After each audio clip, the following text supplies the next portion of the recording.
नमस्कार, मैं हूं आपके साथ मयंक। तो देखिए, बड़ी खबर, मिडिल ईस्ट में ईरान और अमेरिका आमने सामने हैं। एक तरफ ये चर्चा हो रही है कि बातचीत शुरू होने वाली है अमेरिका और ईरान की, लेकिन इसी बीच ईरान की तरफ से एक बड़ी खबर आई है, एक बड़ा डेवलपमेंट जिसने खास तौर पर इजराइल की नींद उड़ा दी है।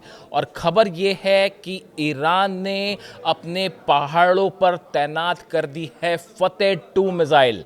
देखिए, जिस तरह की खबरें आई पिछले चंद दिनों के अंदर, और ऐसा माना जा रहा था कि कभी भी जो है अमेरिका की तरफ से हमला हो सकता है। इसी बीच ये तस्वीरें आई जो आपने भी देखी होगी, हमने वीडियो बना के आपको दिखाया था कि ईरान ने अपनी मिसाइल सिटीज़ से कई मिसाइलें निकाली और वो जो है अलग अलग पोजीशन पे तैनात की गई, जिसको लेकर ये कहा गया था कि करीब 2000 मिसाइल्स जो हैं वो मिसाइल सिटी से निकाल के ईरान ने तैनात कर दी हैं नई पोजीशंस पे।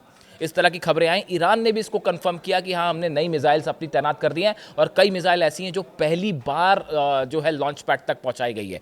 अब इसको लेकर एक बड़ी खबर आई है। बताया ये जा रहा है कि जो जाग्रोस माउंटेन है, जाग्रोस पहाड़ है ईरान का, इसके टॉप्स पर, इसके पहाड़ी इलाकों पर, काफ़ी ऊंचाइयों पर ईरान ने अपनी फतेह 2 मिसाइल्स, अपनी खुर्रम शहर मिसाइल्स और ख़ास तौर पर सेजिल मिसाइल्स, ये 3 मिसाइल्स ऐसी हैं ईरान की जो सबसे घातक मानी जाती हैं, इनको पहाड़ों पर तैनात कर दिया है। अब देखिए, पहले हम आगे बढ़ें, इन मिसाइल्स को पहाड़ों पर क्यों तैनात किया गया और इससे क्या फ़ायदा होगा ईरान को और कैसे भारी पड़ेगा ईरान, उस तक जाएंगे। लेकिन पहले ये जाग्रोस जो माउंटेन है, पर्वत श्रृंखला है, इसके बारे में थोड़ा समझना पड़ेगा।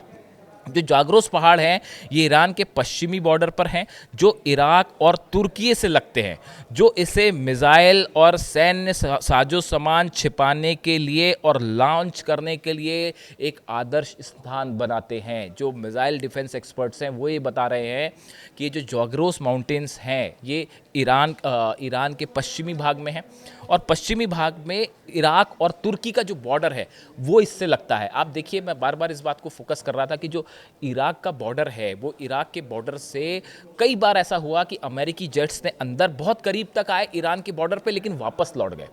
उसकी एक बड़ी वजह ये बताया जा रहा है कि जो जाग्रोस माउंटेन्स हैं इनके पहाड़ों पर ईरान ने तैनात कर दी हैं अपनी मिसाइलें। देखिए, ये करीब जो माउंटेन्स हैं ये 3000 से 4000 मीटर ऊंची चोटियां हैं इसकी। 3000 से 4000 मीटर जो इसकी उसकी जो ऊंचाई है, जो इसके माउंटेन्स हैं वो करीब 4000 मीटर तक ऊंचे हैं।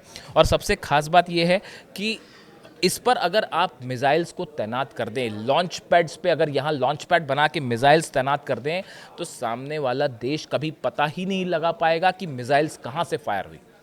देखिए, 12 दिन की जो जंग हुई, उस जंग में इजराइल का मेन टारगेट क्या था? इजराइल का मेन टारगेट था ईरान के लॉन्च पैड्स को तबाह करना। देखिए, जो इजराइल ने अपने फाइटर जेट से हमले किए, F-35 F-16 जो इजराइल कर हमला कर रहे थे ईरान पे, उसमें 2 तरह से उसकी स्ट्रैटेजी थी। उसको हमने एनालाइज़ किया, मैं वॉर जो जर्नलिस्ट पढ़ता हूँ उसके बाद उसको एनालाइज़ किया। तो वो स्ट्रैटेजी क्या थी कि 2 तरह से जेट्स हमला कर रहे थे। एक, पहले ये हो रहा था कि ईरान की जो मिसाइल बेसिस हैं, मिसाइल लॉन्च पैड्स हैं, उसको तबाह किया जाए, और दूसरे जेट्स हमला कर रहे थे। जब लॉन्च पैड तबाह जिस इलाके का हो जाता था, उस इलाके पर इजराइल के फाइटर जेट्स बमबारी कर रहे थे ताकि काउंटर ना कर सके, ईरान की मिसाइल्स जो है काउंटर ना कर पाए। इस तरह का जो है वो स्ट्रैटेजी थी। करीब 500 ऐसे लॉन्च पैड्स थे, जिसको 300 से 500 जिसको टारगेट किया था इजराइल ने। ये सब के सब पहले ठीक किए गए, और ठीक ही नहीं किए गए, बताया जा रहा है कि एक्स्ट्रा 250 से 300 नए लॉन्च पैड्स तैयार कर लिए गए। यानी आप समझिए, कम से कम 800 लॉन्च पैड्स ऐसे हैं जो अब टोटल ईरान ने तैयार किए, और उसमें जो नए लॉन्च पैड्स हैं वो ये जाग्रोस जो माउंटेन्स हैं इसमें तैनात की, इसमें बनाए गए हैं। अब देखिए, ये जाग्रोस माउंटेन मैंने आपको बताया 3000 से 4000 मीटर इसकी हाइट है। अब इसके बारे में एक कुछ समय पहले एक बयान आया था, ये हालांकि कुछ समय पहले का बयान है, मैं आपको पढ़ के बताऊं। The Islamic Revolutionary Guard Corps has built extensive missile cities deep underground to survive air strikes. ये जो जाग्रोस माउंटेन्स हैं इसके नीचे ही ईरान ने अपनी कई मिसाइल सिटीज़ बना रखी है। 1-2 नहीं, वो जो आप वीडियो देखते हैं मिसाइल सिटी का, आपको क्या लगता है कि बस वो 1 या 2 मिसाइल सिटी है ईरान के पास?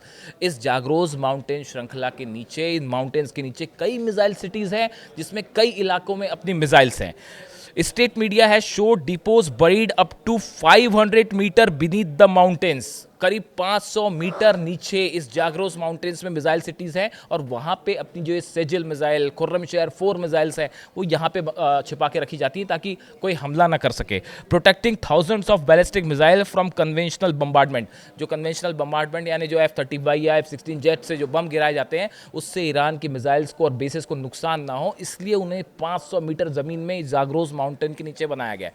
अब देखिए यहाँ पे किसी तरह का ग्राउंड अटैक संभव नहीं है। अगर आप कोई सोचे कि भाई हम इराक की सीमा से ग्राउंड अटैक करके ईरान पे घुस के किसी तरह का कब्जा करने की कोशिश करेंगे तो वो संभव ही नहीं है। ये ऐसा टेरेन है, ऐसी ज़मीन है ये जहाँ पे ईरान की आप सेना का मुकाबला ही नहीं कर सकते, पहली बात। दूसरी बात, अगर टॉप पे मैंने कई एक्सपर्ट से बात करने की कोशिश की कि भाई अगर ये जाग्रोस माउंटेन्स जो हैं इसमें अगर मिसाइल्स तैनात हो जाती हैं इसकी अलग अलग चोटियों पे या बेहद हाइट पे, देखिए 3,000 से 4,000 मीटर काफ़ी बड़ी ऊंचाई होती है।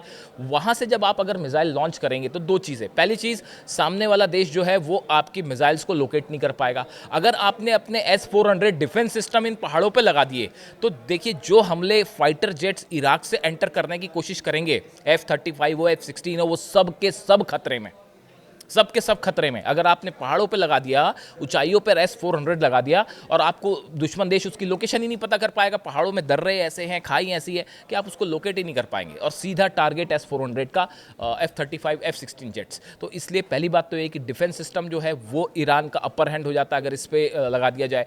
दूसरा, इससे मिसाइल्स अगर फतेह 2 या सेजिल जैसी मिसाइल्स फायर की जाएँ तो अमेरिकन बेसिस को टारगेट करना और आसान हो जाएगा और वो ज़्यादा डेडली अटैक कर पाएंगी। इसीलिए ये मान के चल रहे हैं एक्सपर्ट की जो जाग्रोस माउंटेन्स हैं इस पे पहाड़ों पर मिसाइल तैनात करना, इस पे जो है डिफेंस सिस्टम्स की मिसाइल्स तैनात करना, ये एक स्ट्रैटेजिक मूव है जिसने ईरान पर हमले को बेहद मुश्किल कर दिया है। शायद यही वजह है कि एयरक्राफ्ट कैरियर अब्राहम लिंकन आया और ये भी इस तरह की खबरें आई कि इस बार अगर अमेरिका अटैक करता है तो वो सबमरीन से हो सकता है और टॉमहॉक मिसाइल्स जो हैं उससे अटैक हो सकता है बजाय जॉर्डन से एयर स्ट्राइक करने के या अल उदैद बेस से या इराक के किसी बेस से अटैक करने के। तो यही वजह है कि इस बार ये खबरें आई कि नेवी से अटैक हो सकता है।